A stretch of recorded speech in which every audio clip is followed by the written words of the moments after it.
This little bag is not my lunch. This bag contains some of the most important little items I should have got 4 months ago when I first started this new hobby. So today I'm going to go through and explain why. Oh, it is my lunch.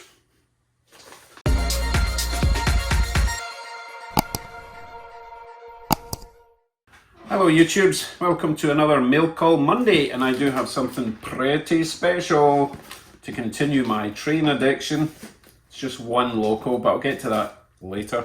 I do want to talk about what's in my bag. So when I first started this hobby, I went straight around to my local hobby shop just to see what train stuff was available. And the guy in the shop said the very first thing you'll need is an NMRA HO standards gauge, track gauge basically. He says you are going to need one of these tiny bits of metal to measure your track, measure your wheel distance, measure heights, all that kind of thing. I'm sure you know exactly what this is. I said, oh, that sounds good. How much is that? $30. So of course, being Scottish, I said, I will get that later. And I didn't until today, and I just decided, you know what, let's get this thing. It comes with all sorts of instructions, which is handy. I should read them. And the reason I've finally got this is the realization that time is money, kind of. I spent hours and hours trying to get a particular locomotive around the track. You probably know I'm a big 12 wheel Delaware and Hudson PA1. It just fell off the track. I eventually figured it out by hand or by sight, but this would have saved a lot of time.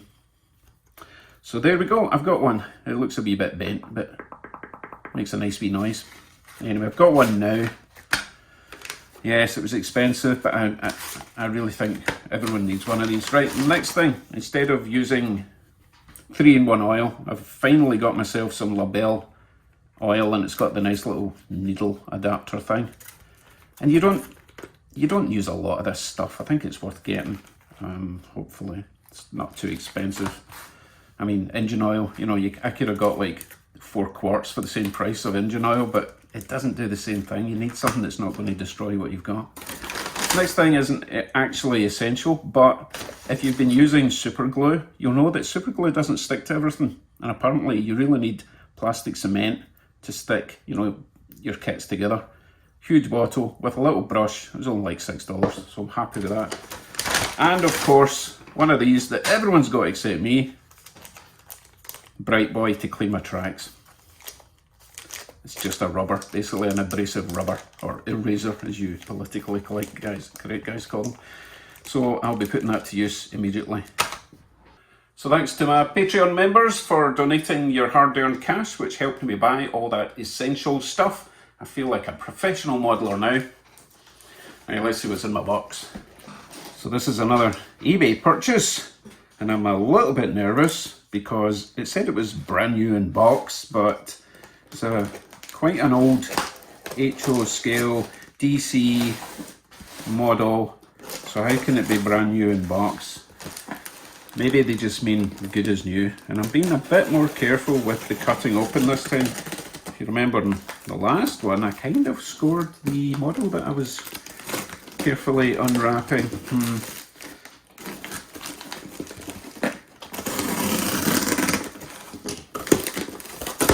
Okay, what do we have? Ooh, look at that. It is in a box, so that's a good start. Thank you for your purchase, blah, blah, blah. Okay, let's get rid of this. I do like it when they're in boxes, but there's no way this can be brand new. It actually looks brand new. As you can see, I have another PA1 because I loved the last one so much. It does indeed look new in box. I've been looking around and these things are getting more and more expensive. I got this one for about $40 plus shipping, which I think is actually a bargain, especially if I convert it to DCC, add all my LED lighting, add some sound. Because even if I was to buy this in DCC form now, we're still talking like $300. It's absolutely ridiculous. So if I can convert it to DCC for half that price, I will be happy. I don't know if these little plastic, these sort of metal wires are stock or if this has actually been opened at some point. Everything looks intact, the horns are intact. I would have thought there would have been some spongy stuff around the loco. I am not seeing any dirt on these wheels. It does seem to, no, it's not dirty. I think it's just old. It's just been sitting around. I hear a rattle, but I think it's just the little bearing things. I don't know. I don't know enough about these. I do like it though. There's a very slight bit of damage in that transfer there. It's missing a wee section. And it's not very transparent. Don't know, a wee bit suspicious of that front sticker there. Everything else, the paint looks nice, but that's obviously a transfer. And the coupler at the back is broken off, which is down here, which is a shame, but it's okay. I've got spares. Right, what else is in this box? What's that? Spare lights or spare light lenses? Why on earth would you need so many spare light lenses? Do they go in there? Maybe. Strange. Suppose I could read the instructions, but yeah, who reads instructions, eh? Oh well, that's quite detailed. But I don't care about that, because I want to see if it runs around my track. Right, join me trackside.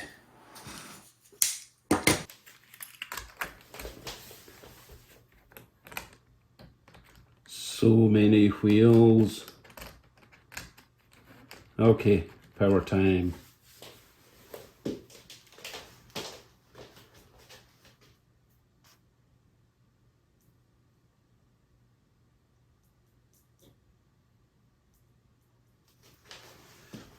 We're almost full power and no movement, which is not a good sign. Looks like I'm going to have to take the lid off if it's never been ran. I wonder if it's got, you know how like washing machines come with a security tab, not a, you know, a tab that you have to remove to allow the wheels to turn? No, surely not.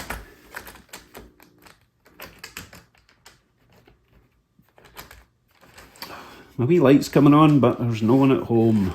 Right, back to the bench. Let's get this off, see what's going on in there. Okay, let's see what's going on. Good thing is these are pretty easy to take apart. A couple of tabs there, one there, pull it out, give it a shake.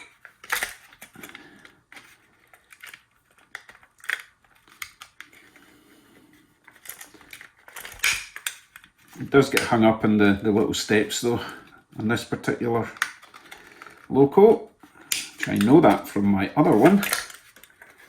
So just don't force it, just do one side at a time.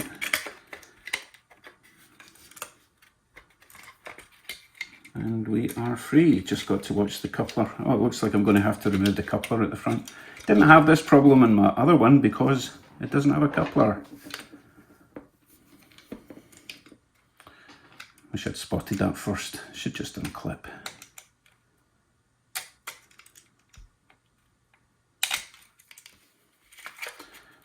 You're going to make me put you back in, aren't you? Right, let's use my custom cradle.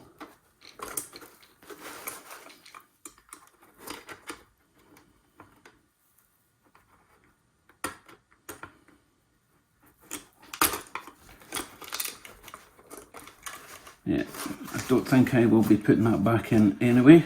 Maybe just transfer it to the back. That's a good idea. I'm missing a bit, it must have fallen inside. Here it is. Okay, now we're off. Well, I can tell straight away, this has been designed not to run straight out the box, because these connections should be under there. So I'm wondering if that is a shipping thing. Commutator does not look spotless. But again, is it just because it's been sitting for a while? Anyway, I can pretty much guarantee if I put this under here and then break the whole thing off. No, put this thing under here, clip it down the other side. And I have done this before, you know. I've just been kind of delicate with it. I don't know why it's solid, this thing.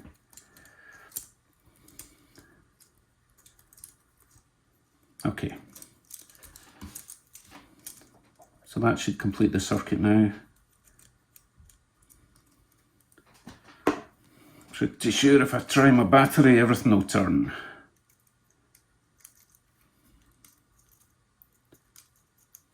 Although this battery's getting a wee bit low in power.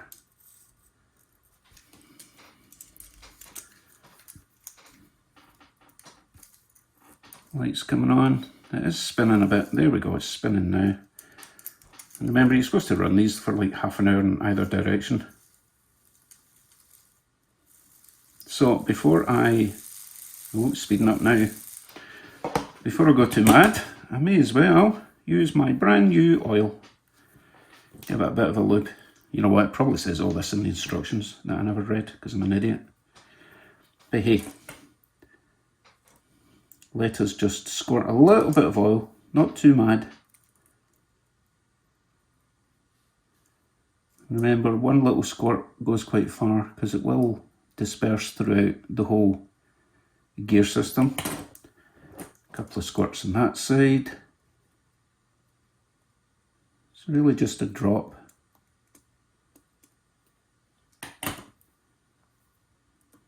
That doesn't go there. That goes there. Make sure we're still working before I put the lid back on.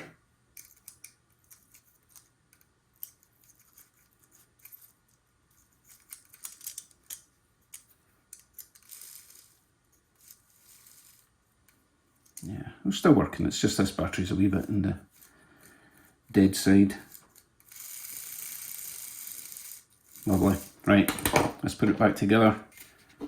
Get it on the track. And I will have a quick look at the instructions to see if I was supposed to, you know, read them first like that.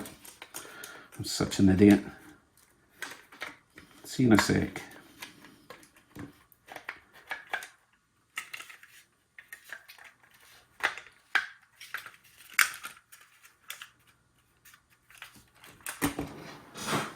So apart from the parts list, there wasn't any instructions, so I'm not a complete idiot for expecting it to run straight out of the box. If you have had these Athearn blue boxes your entire life, leave a comment, let me know if that's normal for the main connecting rod at the top to be disconnected on arrival. Right, let's get it some power.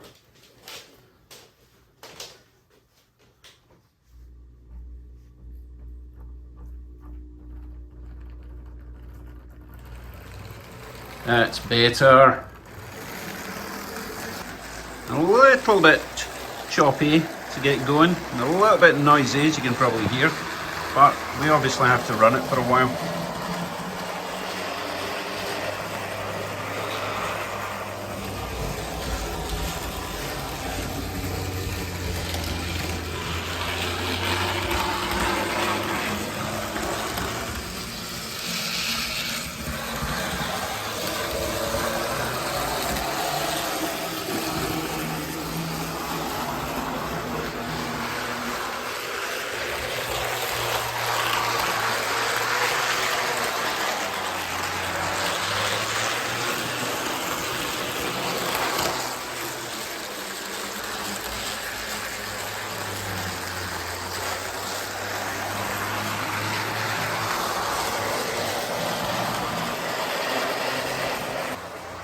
Does look rather nice going around my track, if a little bit in the noisy side. So I'll let it run for a while, for half an hour, reverse half an hour, and I'll see you hopefully when it's a bit quieter. So it's been about an hour. New loco's running a bit smoother, a bit quieter, still got a long way to go. Much testing is required. But there is one more thing I need to do, and that is a bit of track testing. There's two areas on my track that this PA1 just falls off the track. So let's try it with the new PA1 and see if it's the track or if it's this guy. Let me show you. Problem area number one is right here. Without fail, when the blue PA1 comes round to here in reverse, it falls off. No problem going up the hill, but coming down the hill, it will fall off without fail. Watch this. And it doesn't matter what speed I go, he will fall off at this point here. Watch.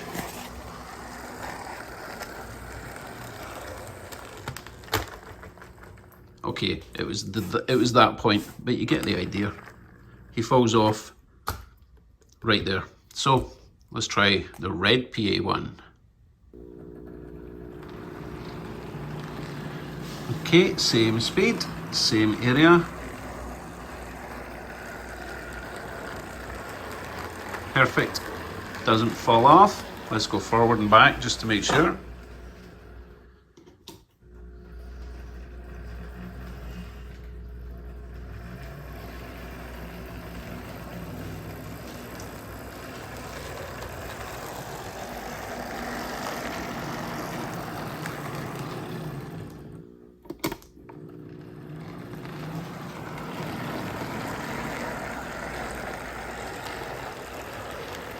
No problem at all.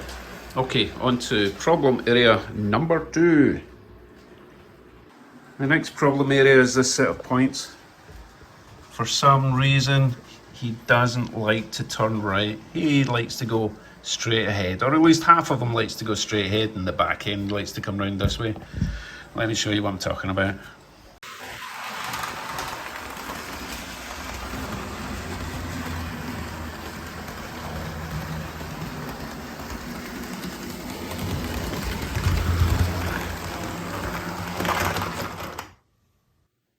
That is not where he normally falls off, but still. Let's try the red one.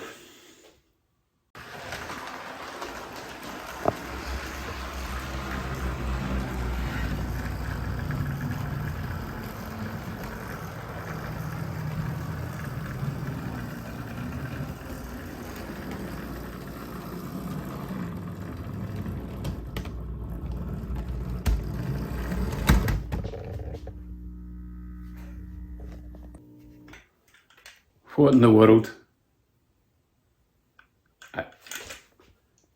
So now the blue one gets round there and this one falls off. I'm guessing it's the track then. Oh well, I guess these guys are destined never to go on that section of track. That's okay. I've got plenty of other sections of track for them. Or I could try and fix it. Probably need new points. Those ones are old and a bit shallow, as I said before. I do still need to try the new loco out on the new section of track, because this is where the exhibition centre station museum thing is going to be, so it really needs to get round from here and back on there. So that'll be the next test. I don't have any passenger cars for it to hook up to at the moment, so for now I'll load it up with some freight cars, make sure it gets round the whole track, it can pull it, and the brand new section of track. Thanks for watching, see you next Monday, if not before. Take care, bye for now.